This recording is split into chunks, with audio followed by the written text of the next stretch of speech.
ইরানে কি সত্যিই পারমাণবিক হামলা হবে? বিশ্ববাসীর মনে এখন একটাই প্রশ্ন, ইরানে কি আসলেই পারমাণবিক হামলা হবে? আর যদি হামলাটি হয়েই যায় তাহলে পৃথিবীর কি কি ক্ষতি হতে পারে, কি কি পরিবর্তন আসতে পারে এই পৃথিবীতে, এসব নিয়েই আজকের এপিসোড। সাথে আছে আমি এনায়েত করিম।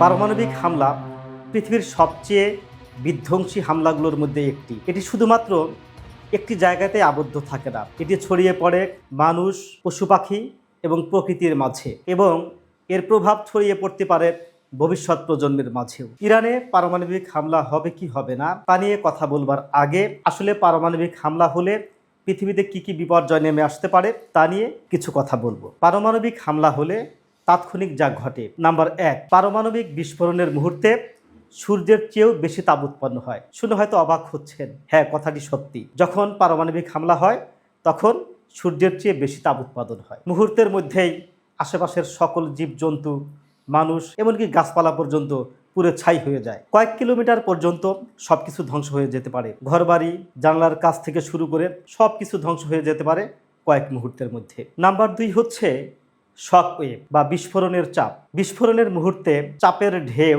এত প্রভাব ফেলে যে মুহূর্তের মধ্যেই কয়েক কিলোমিটার পর্যন্ত এলাকা একেবারেই ধ্বংস হয়ে যায়। ঘরবাড়ি, পাহাড় পর্বত থাকলে ঘরবাড়ি উড়ে যায়, কাঁচ ভেঙে যায়, এবং সামনে যদি কোনো বড় পাহাড় থাকে সেটিও মুহূর্তের মধ্যে ধ্বংস হয়ে যায়। 3 নম্বর যে জিনিসটা সবচেয়ে মারাত্মক তা হচ্ছে তেজস্ক্রিয়তা। অদৃশ্য তেজস্ক্রিয়তা শরীরের ভেতরে এমনভাবে প্রবেশ করে যে যারা বেঁচে থাকে তারা নানা ধরনের কষ্ট সহ্য করে বেঁচে থাকে। মানুষের শরীরে মুহূর্তের মধ্যে চুলকানি শুরু হয়ে যায়, মাথার চুল মুহূর্তের মধ্যে পড়ে যায় এবং বমি হওয়া শুরু হয়। দীর্ঘমেয়াদী ক্যান্সার ও জিনগত সমস্যা দেখা দেয়, আর ধীরে ধীরে মারা যায় মানুষ। 4 নম্বর হচ্ছে রেডিও অ্যাক্টিভ ফলআউট। বিস্ফোরণের পর মুহূর্তেই বিষাক্ত গ্যাস ও ধোঁয়া চারদিকে ছেয়ে যায়। এসব বিষাক্ত গ্যাস ও ধূলিকণা বাতাসের মাধ্যমে দূরের এলাকাতে ছড়িয়ে পড়ে, ফলে সেখানে সৃষ্টি হয় বিষাক্ত বৃষ্টি। এসব বৃষ্টির ফলে প্রায় 1 মাস ব্যাপী কালো ধোঁয়ায় ছেয়ে যায় পুরো এলাকা। সেজন্য 1 মাস ব্যাপী সূর্যের আলো দেখা যায় না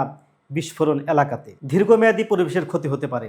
শুরু হয়ে যায় নিউক্লিয়ার উইন্টার। এর প্রভাবে বিস্ফোরক এলাকাতে দীর্ঘমেয়াদী শীতকাল শুরু হয়। সে এলাকাতে কোনো গাছপালা জন্ম নেয় না, সেখানে কোনো ফসল হয় না, ফলে মারাত্মক দুর্ভিক্ষে পরিণত হয় সেই এলাকা। নাম্বার 6, মানবিক ও সামাজিক বিপর্যয়। এই বিস্ফোরণ হলে হাজার হাজার লাখ লাখ মানুষ এক মুহূর্তের মধ্যে মারা যায়। হাসপাতাল, যোগাযোগ ব্যবস্থা সবকিছু একেবারে ধ্বংস হয়ে যায়। একেবারে মানবিক বিপর্যয় সৃষ্টি হয় সেই এলাকাতে। মানুষ মানবেতর জীবনযাপন শুরু করে। সহজভাবে বলতে গেলে পারমাণবিক হামলা এতই ক্ষতিকর যে যারা বেঁচে থাকবে পারমাণবিক হামলা হওয়ার পরেও তারা মৃত লোকদের হিংসা করে বলবে, আমরা কেন বেঁচে আছি, তোমাদের মতো আমরা মারা গেলেই বরঞ্চ বেঁচে যেতাম। এতটা কষ্ট সহ্য করে তাদেরকে বাঁচতে হয়।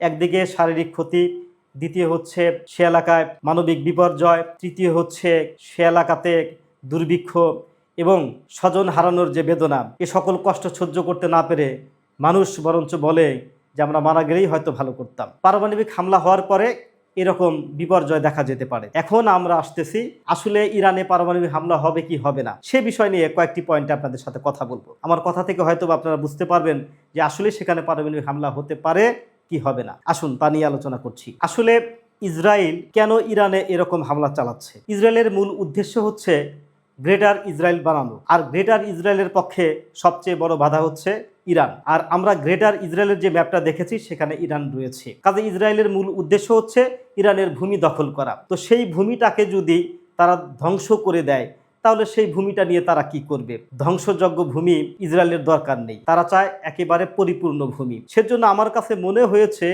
আপাতত ইসরায়েল চায় না যে ইরান একেবারেই ধ্বংস হয়ে যায়। 2 নম্বর যে বিষয়টা সেটি হচ্ছে যুদ্ধ যতদিন, ইনকাম ততদিন। এই যুদ্ধে লাভবান হচ্ছে রাশিয়া, চীন, এমনকি খোদ ইসরায়েলও। যদিও ইসরায়েলের ক্ষতি হচ্ছে, এখানে অস্ত্র ব্যবসা থেকে শুরু করে বিভিন্ন ব্যবসা জড়িত রয়েছে। এমনকি ইউক্রেনের মতো রাষ্ট্র তারা ড্রোন বিক্রি করছে এই যুদ্ধে। কাজে যুদ্ধ যতদিন টিকে থাকবে এই ইনকামও তাদের ততদিন টিকে থাকবে।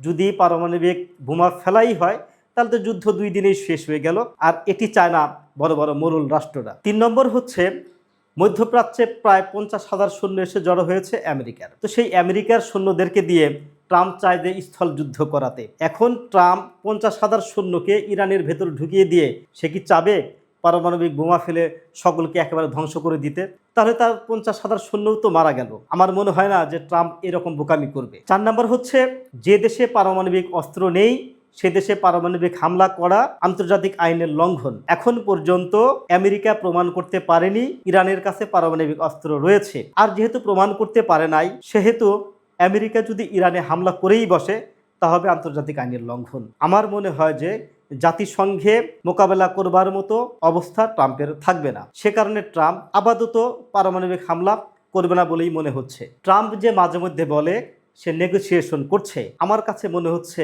আসলে তলে তলে ট্রাম্প নেগোসিয়েশন করছে। তবে সেটি মূলত ইরানের মূল বাহিনী IRGCর সাথে নয়। ইরানে আমরা দুটি বাহিনীর উপস্থিতি দেখতে পাই। ইরানের 2টা প্রতিরক্ষা বাহিনী রয়েছে, একটা হচ্ছে IRGC, আরেকটি হচ্ছে রেগুলার আর্মি বা আর্টিস। এখানে 2 বাহিনীর মধ্যে যথেষ্ট বৈষম্য রয়েছে। আর্টিসের ক্ষমতা কম, কিন্তু তার সৈন্য সংখ্যা 4 লাখ, আর IRGCর ক্ষমতা বেশি, সেখানে তাদের সৈন্য সংখ্যা হচ্ছে 2 লাখ। ট্রাম্প চাচ্ছে এই বৈষম্যকে কাজে লাগিয়ে আর্টিসকে উস্কে দেওয়া। আর তখন সে কি করবে? তার 50,000 ভাড়াটিয়া সৈন্য দিয়ে যুদ্ধ করাবে, যাতে করে ইরানের পরাজয় ত্বরান্বিত হয়। অনেকটা তার 50,000 সৈন্য ভাড়াটিয়া সৈন্যের মনোবল বৃদ্ধিতে কাজ করছে। তো এসব লক্ষ্য নিয়েই এগোচ্ছে আমেরিকা।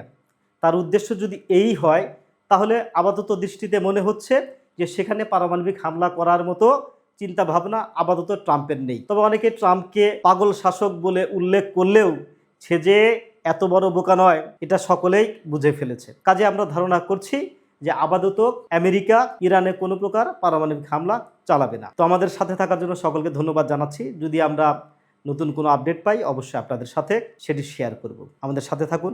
ধন্যবাদ।